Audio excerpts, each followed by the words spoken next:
Hi and welcome to another 12 AM TV presentation. Today we're going to have a look at this, the iMultiMix 8 USB. It's quite an addition to the Multimix range that Alesis have made over the years, and it basically allows you to, well, dock your iPod and record from up to 8 different inputs onto your iPod at CD quality at any given time. Now look, Alesis have been creating production tools since the early 80s, and I've been a fan of theirs because of the DM5 that I own sitting over there. And I've always thought that they provide a really good quality sound for the cost and the investment. The addition of the iPod dock and transport controls means that you can record literally anywhere you go and can plug gear in to play music. It uses the memo recording function, so once you actually go into the iPod, you can select high quality or a low quality recording if you wish. We caught up with Chris Stella, who's the Australian product manager for Alesis at the KISS studios here in Melbourne. We had a chat to him about the different functions and features of the iMultiMix 8 USB, so let's check it out. We're here in the KISS studios and I'm joined by Mr. Christopher Stella, who's the Alesis product manager and specialist, and we're here with this beautiful new little toy, the iMultiMix 8 USB. What does the iMultiMix actually do?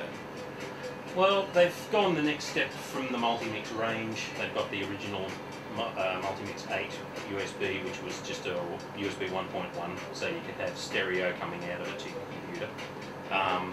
And the most recently arrived Multimix 8 USB 2.0, which means you can have all the input channels being sent via USB to your computer.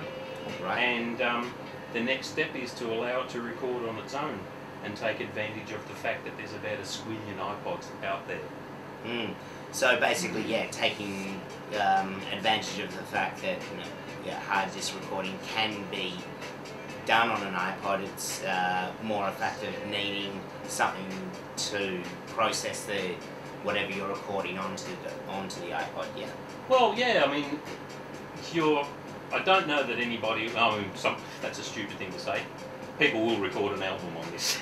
There's no denying it. Yeah. But you know, with the quality, it's 16-bit 44.1 recording. It's really a situation where everybody's carrying around an iPod. Your band will rehearse. You'll want to know what it sounds like. You want to do a quick demo so that people can hear your tunes. Plug all your stuff in, put it into record while you're doing your rehearsal, and pick up ideas straight onto the iPod. Scenario number one. Scenario number two is take it out to gigs and have the iPod sitting there and playing back music during your breaks. Having come from a company such as Alesis, what can the medium to pro users expect in terms of preamps and inputs and outputs? Well, with the experience they have, the preamps are likely to be a little bit better than your garden variety domestic stuff.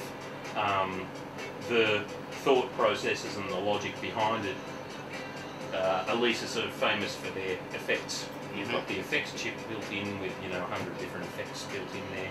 Yeah. Through from reverbs right through to delays and flanges and all that sort of stuff. This, when you look at it, when you look at an iMultiMix 8 Firewire version, for example, it's basically that bit there, from that section there to the end of the master knob, if you like, is absolutely identical. And they've just extended the size of the chassis and added the end bit on and put the whole cradle. This section on the end here is virtually all dedicated to the iPod. Right. So we have a Multimix 8 with an iPod extension on it to control the whole thing. And virtually everything is done from these controls. You don't have to touch the pod once it's been inserted. Over on the left-hand side up to here is the traditional end of the Multimix. So we have your 4 mic preamps, you've got your phantom power switching and all that sort of stuff. You've got your channel features, which is basically a high, mid and low EQ, your pre and post auxiliaries, a panning control, and your levels for those channels. Your next 2 channels are actually 5 and 6, 7 and 8 are stereo, designed for synthesizers, drum machines, that sort of thing. And you'll see those inputs are over there. Your auxiliary returns from effects or whatever are up there with your sends. One of the sends actually goes to the onboard effects unit, which is situated over here with its 100 presets, which basically spin the dial and press, and there you are, you have that preset selected. You've got nice professional features such as a separate control room out as opposed to your main mix out. So this can go to your speakers, this can go to your recorder. You've got your headphone output, of course, and down here you have the ability to set different mixes. For example, the main mix is there, which is going to your recording system. This is going to your headphones or your control room, so that's your monitoring system there. Now, just above those knobs there, which may not be too clear, is basically your routing, bringing your iPod sound back into the mixer, sending your sound to the iPod, etc, etc, like that. And over in this section here, it's full iPod land. We'll press the backlight button, which switches the lighting on the iPod itself, and then basically you've got all of your functionality. You've got your menu button, so you can work your way through your bits and pieces. If you want to look at your playlists or your artists or your albums or whatever it might be, you hit the enter button. You want to select a particular album, hit the enter button again, and then go through and select the song. We'll press that stop button. We'll go back a menu. We'll go back another menu, just take it right back to the beginning there.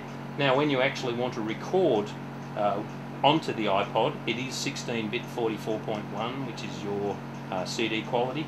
You hit your record button, and what it'll actually do is have a think about it, and it takes you into your voice memo mode.